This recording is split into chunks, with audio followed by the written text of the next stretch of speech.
Bem-vindo. Nosso podcast Cura pela Consciência. Richard Lloyd Jones com Dr. Cláudia Bernhardt Pacheco, onde Cláudia responde de muitas perguntas que vocês estão perguntando para ela durante o canal do Instagram e também do YouTube. Então agora a gente tem um monte de perguntas, 17 perguntas relacionadas com os reels que ela fez sobre esquizofrenia, narcisismo, psicopatia, como eles são motores de maus sentimentos. Nossa, que coisa, é uma coisa bem espiritual para esse período do Natal, né? Bom, depois nós vamos responder algo específico do Natal. Legal. E eu queria tentar unificar a resposta sobre essas doenças mentais graves, que são a esquizofrenia, a psicopatia, a esquizofrenia paranoide, a paranoia, a parafrenia. São denominações, vamos dizer, tradicionais. A psicose maníaco-depressiva, bipolaridade. Aliás, existe uma série grande também de transtornos sérios de personalidade. Então, aqui nós estamos falando a respeito já de psicoses. E saímos do campo das neuroses, porque as neuroses são comuns a todos os seres humanos. Todos nós somos neuróticos, isso não há dúvida nenhuma. E às vezes psicóticas, se a gente vai longe. Então, quando a neurose é mais grave e ela se afasta mais da realidade, da essência do ser humano, quando a existência do ser humano entra num conflito muito grande com a sua essência, que é, no final, a sanidade, a bondade, o afeto, a razão. Um indivíduo equilibrado é um indivíduo que consegue sentir afeto, tratar bem os seus semelhantes, tem uma conduta de trabalho honesto, contínuo, enfim, é racional nos seus julgamentos. Então, esta qualidade humana está inexistente praticamente nos psicóticos. Então, muitos perguntam, bom, mas o que acontece? Às vezes, crianças já nascem com traços psicóticos, e cada vez mais, infelizmente. Até a época do primeiro metade do século XX, começo da segunda metade do século XX, era raríssimo uma criança esquizofrênica. Se crianças, até a adolescência, era uma raridade, era uma aberração. Hoje nós vemos criancinhas já com síndromes autistas graves, já pequenas, nenês, bebês já nascem assim. Uhum. Então, aí me perguntam, mas o que entra nesse contexto? São fatores hereditários? São fatores internos de escolha, de livre-arbítrio? São fatores ambientais, familiares? Quem são os culpados? Quem é responsável? Então, esta situação, Richard, é tão complexa, porque todos esses fatores entram no contexto. Nós temos fatores psicológicos, pessoais.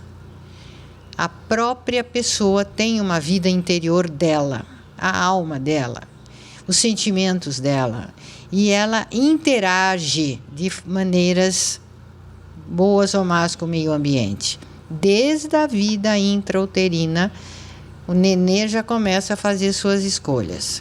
Entretanto, existem os fatores psicogenéticos, sim.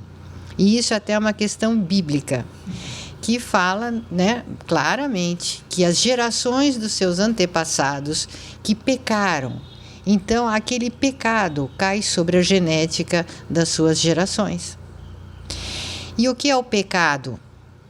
É a atitude que a pessoa adota contra a natureza dela, contra a natureza divina, contra o bem dela ou do semelhante. Então, toda vez que a gente infringe essa ética natural, nós estamos destruindo a nossa psicogenética. Isso é uma realidade. Existem vários estudos a esse respeito. Eu recomendo mais uma vez o meu livro A Cura pela Consciência. Lá existem bases fáceis para entender já muita coisa.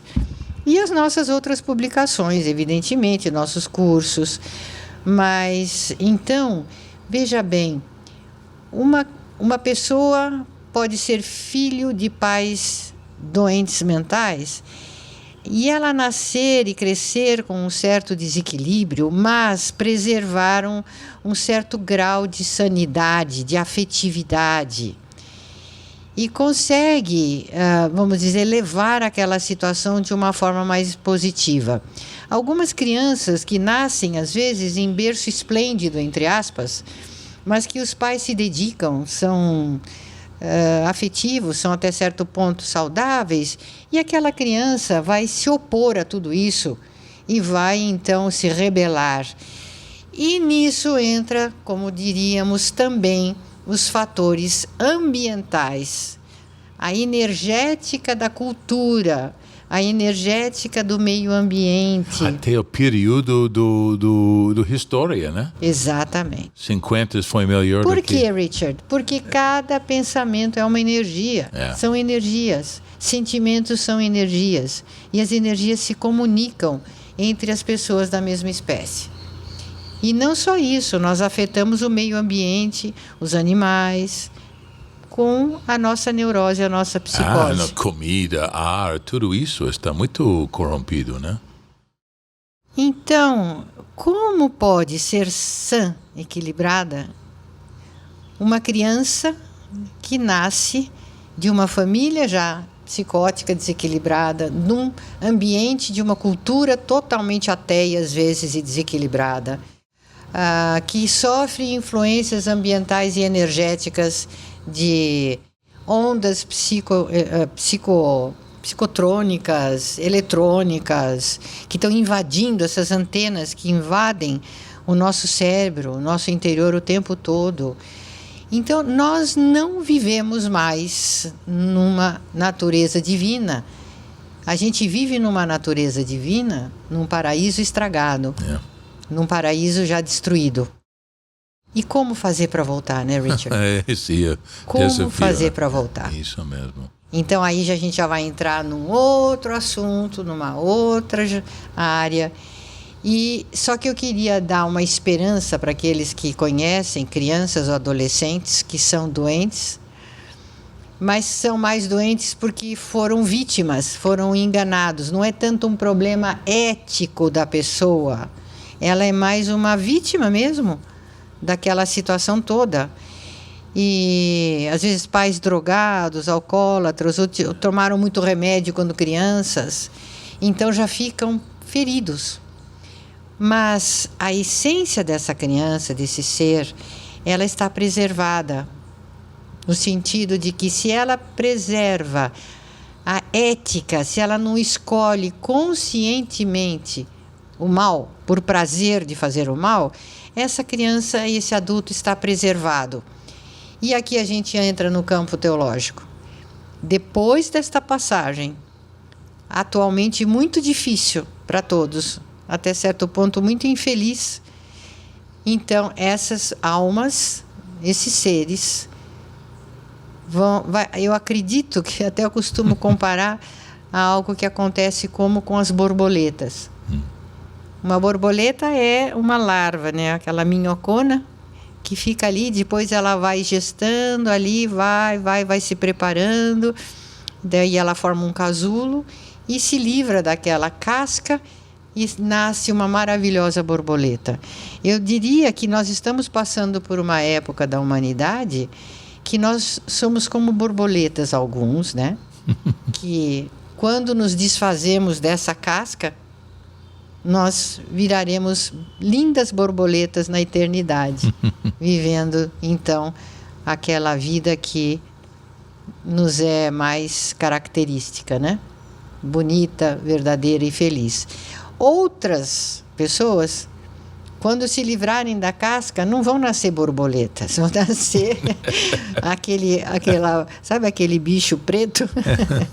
Eu não sei como é que chama aquilo, mariposa, não sei, coitadinha, mariposa é uma coisa da natureza, mas eu diria, sair tudo como meio morcego por aí. E se eles escolheram assim, né? E isso, a escolha é fundamental. Existem tantas crianças que são mongoloides, como chamadas, deficientes mentais, e são como anjos. São como anjos, são anjos nas casas. E conheci pais de crianças assim que ficaram muito gratos por terem recebido um filho, embora com deficiência mental, deficiência física, eles agem na família como anjos de bondade, de amor e de pureza mesmo, né? Então, essa é mais ou menos um comentário super reduzido da complexidade que se chama humanidade. Humanidade no século XXI. Quando você estava falando sobre essas pessoas mongoloides, etc., né?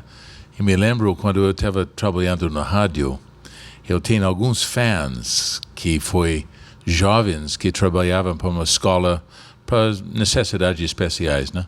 Tem alguns lá com síndrome de Downs. E quando eu fui para alguma coisa no público, eles vêm para me assistir. Eu me lembro, essas pessoas com Downs, ele estava correndo para pular em mim, né? Para dar um abraço. Eles são tão afetivos. É uma coisa impressionante. Como anjos mesmo. Eles têm as dificuldades que eles têm, mas eles têm uma pureza. Eu amava esses jovens, né? Então, porque a parte ética deles, né? É uma maravilha. Agora, existem alguns deficientes que são delinquentes. Sim. Então, é isso que eu digo. Existe uma ética interna que pode salvar a pessoa.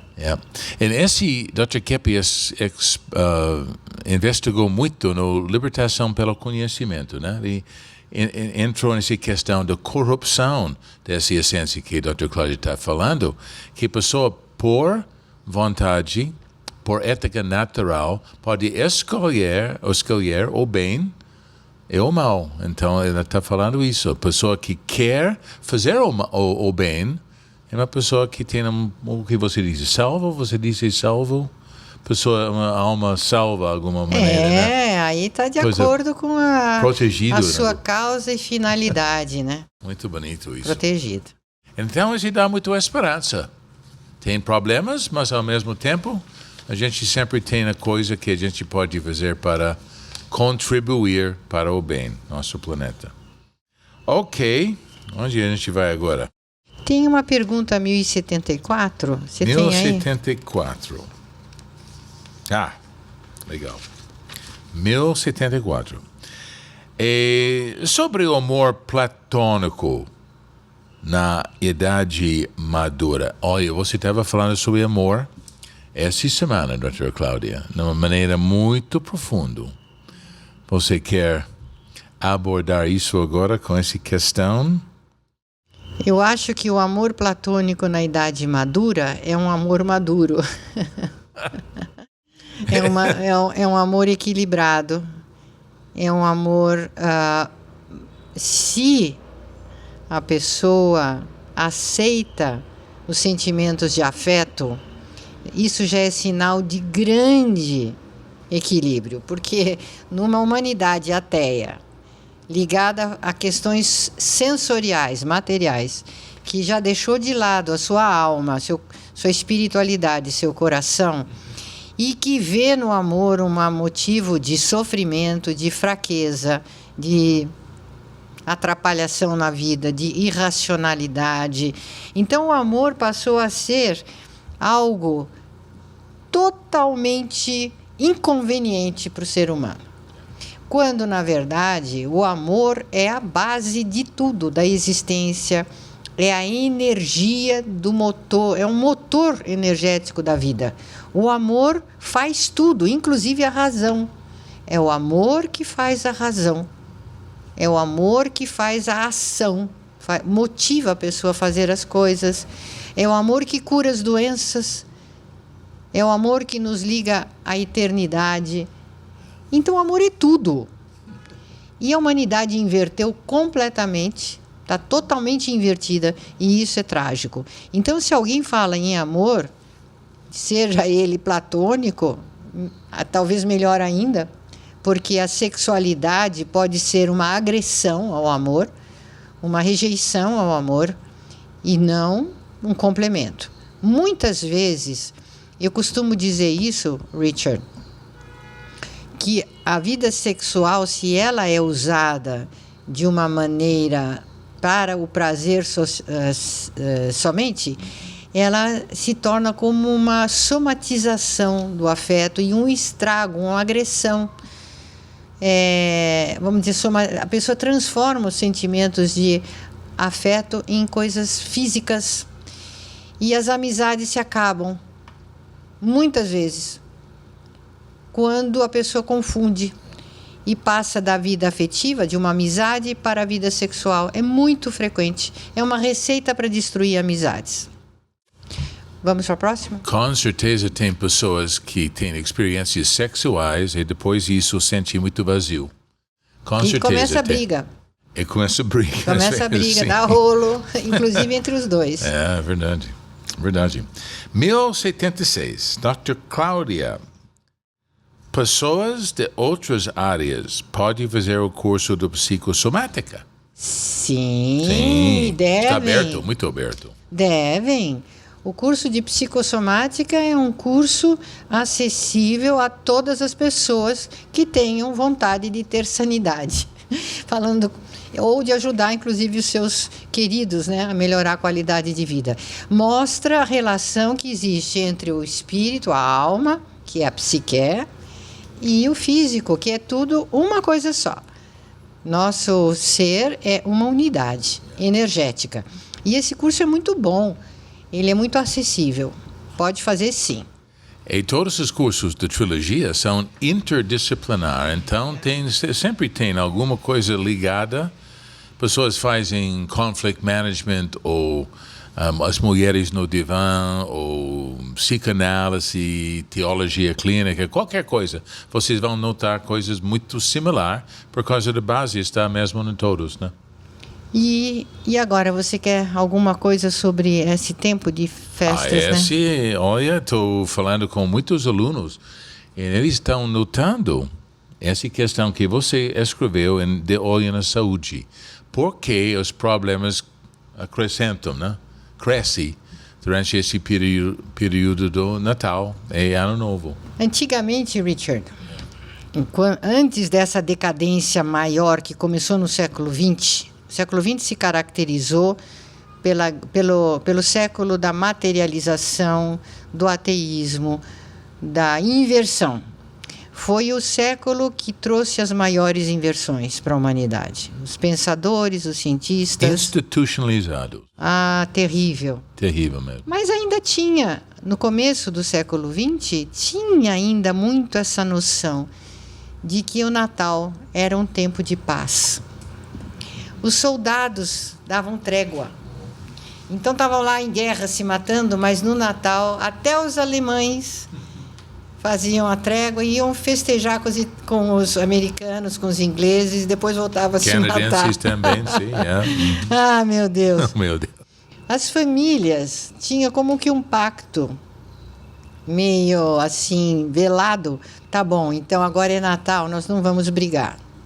Vamos dar uma trégua. Vamos nos reunir, vamos estar em paz. O cessar-fogo. Isso, vamos estar em paz um pouco. Afinal, Cristo nasceu. O Salvador veio à Terra. O amor veio ao mundo. Então, mesmo para aqueles que não eram cristãos, era um tempo de paz e de amor. E veja só, o que a gente nota hoje? O Natal se tornou uma época de inferno. As pessoas, olha, os clientes que eu atendo, Richard, eles estão tão agitados, tão desesperados. Por quê? Materialismo ao máximo, agitação, dissipação, inversão ao máximo. Então você feliz com coisas, e é compras, e é viagens, e é barulho, e são pessoas, é uma total externalização do ser, né?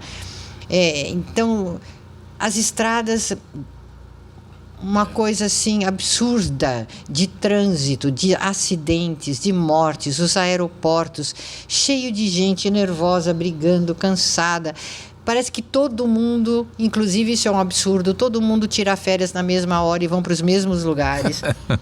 Então, é o inferno na Terra. É difícil E já mesmo. começa a briga há muito tempo antes. Aqueles sentimentos, os ressentimentos, as brigas por causa de dinheiro, Frustrações, cobranças. Então, porque a minha mãe, ou porque o meu pai, ou porque meus irmãos, ou porque o marido, ou porque o namorado, ou porque a mulher, ou porque os filhos. Então, a humanidade conseguiu. A humanidade conseguiu destruir o Natal. Conseguiu destruir o seu tempo de paz e de afeto. O restinho que tinha, conseguiram destruir. Então, a quantidade de gente que fica doente, que somatiza, é enorme.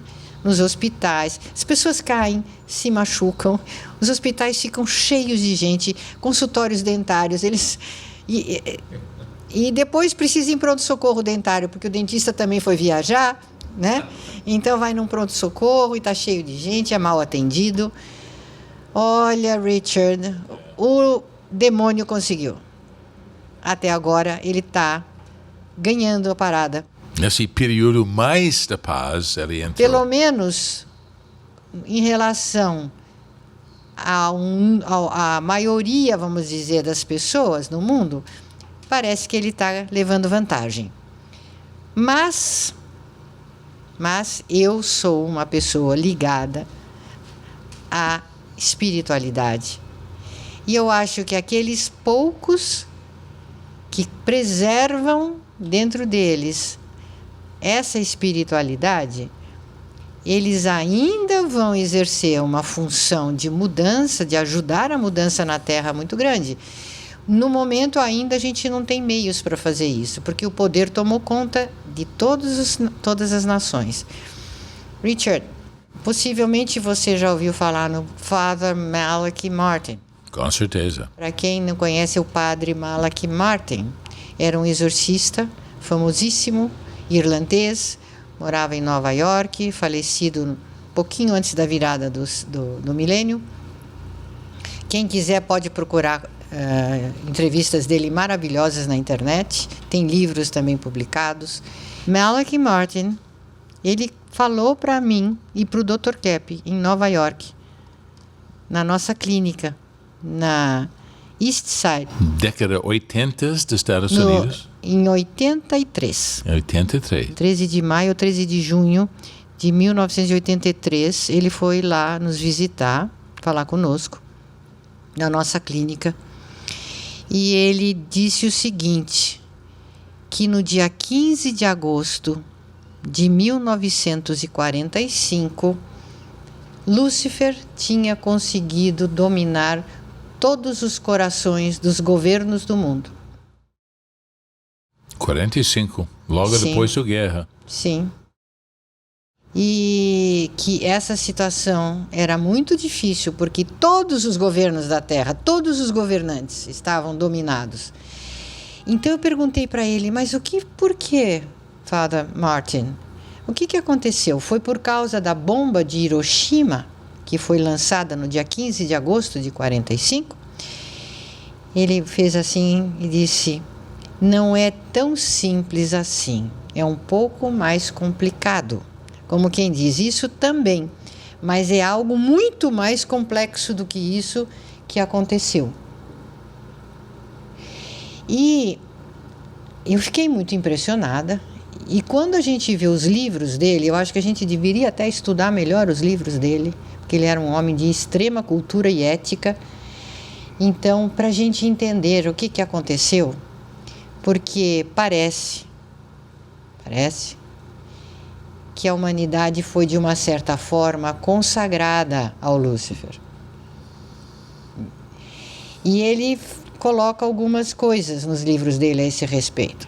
Eu não vou entrar em detalhes aqui, é muito complexo mesmo a situação, E aqueles que gostam de assuntos de espiritualidade, inclusive de demonologia, de satanismo, então leiam os livros desse padre que foi o assessor no Vaticano de um dos principais cardeais, chamado Cardeal Bea, no tempo já do Papa Paulo VI, e ele pediu demissão, ele saiu da organização dos jesuítas, da Companhia de Jesus, ele era um jesuíta, e pediu licença para o Papa para se desligar, porque o que ele estava vendo não estava agradando. Inclusive, ele leu pessoalmente a terceira parte do Segredo de Fátima, total, integral. E ele não podia revelar, mas ele como que diz assim, quando perguntavam para ele podia confirmar algumas coisas. Ele confirmava muitas coisas. E então, quem quiser mais sobre Malachi Martin na internet, tem muita coisa boa. Existem, obviamente, pessoas que se opõem ao que ele fez, escreveu, mas ele era muito temido, porque ele era um insider, quer dizer, ele era oficialmente dentro das coisas mais do núcleo do Vaticano e do Papado. Então o pessoal tinha um pouco de medo de atacá-lo, porque ele inclusive era um homem muito inteligente. O que Malachi Martin dizia, né? Que viria um tempo que a graça divina iria ficar pequenina na Terra, assim, iria quase que secar. O que é a graça? É a graça. É a vida com graça. É a felicidade, é o amor, é tudo de bom. Possibilidade, otimismo, tudo isso que a gente tinha na passada mais. Tínhamos. Né? E que isso tudo iria secar, porque a humanidade ia rejeitar tanto a Deus que Deus iria ser afastado. Não é que ele iria se afastar, ele seria afastado. Mas que haverá uma virada. E todos estamos contando com isso. Uma intervenção divina, de alguma forma. Alguns acham que é de uma forma, outros acham que é de outra forma, mas todos aguardam uma intervenção divina. E eu posso dizer todos, porque eu estudei algumas religiões. Então, os cristãos esperam o Espírito de Cristo, a volta de Cristo. Os judeus esperam o seu Messias. Os islâmicos esperam também, vamos dizer, esta volta, né, de um líder espiritual deles. Eles contam com isso. É o mundo sob controle de Deus, né? De alguma maneira. Sim, eles esperam isso. Sim. Todos esperam esse momento de retorno ao paraíso na Terra. E que isso seria promovido pelo ser divino, que alguns chamam de Yahvé, outros de Alá, outros de, enfim, Trindade Divina, outros chamam, né, aquela flor de lótus que viria. Se isso está na mente de toda a humanidade, é porque isso vai acontecer, porque senão não estaria na mente de todos da humanidade. Se este conceito existe na mente dos seres humanos, é porque ele é real. Senão ele não poderia haver dentro da mente dos seres humanos. Então nós temos que perceber isso, contar com isso e agir por isso. E ficarmos assim, então, firmes nisso. Porque é muito fácil perder o rumo. É muito fácil se deixar levar por essa enxurrada de desespero, né? Então a minha mensagem hoje é atenção. Atenção. Abram os olhos. Percebam aonde vocês estão, o que estão fazendo, como que está o interior de vocês. Vocês acham que vocês estão bem? Vocês estão na paz? Não estão, né? E por quê? Então procurem controlar as emoções negativas. faz muito bem para a sua saúde, para a saúde das pessoas que te cercam e para seu futuro também. Fazer isso neste tempo. Muito neste bonito. tempo do espírito natalino, né? O espírito de Deus na Terra. Imagina a energia se vai criar pessoas pensando um pouco mais sobre essas coisas espirituais, vai criar um ambiente muito melhor em nossa sociedade, né? Ter um pouco do alívio desses problemas que a gente tem. Bonita. Sim.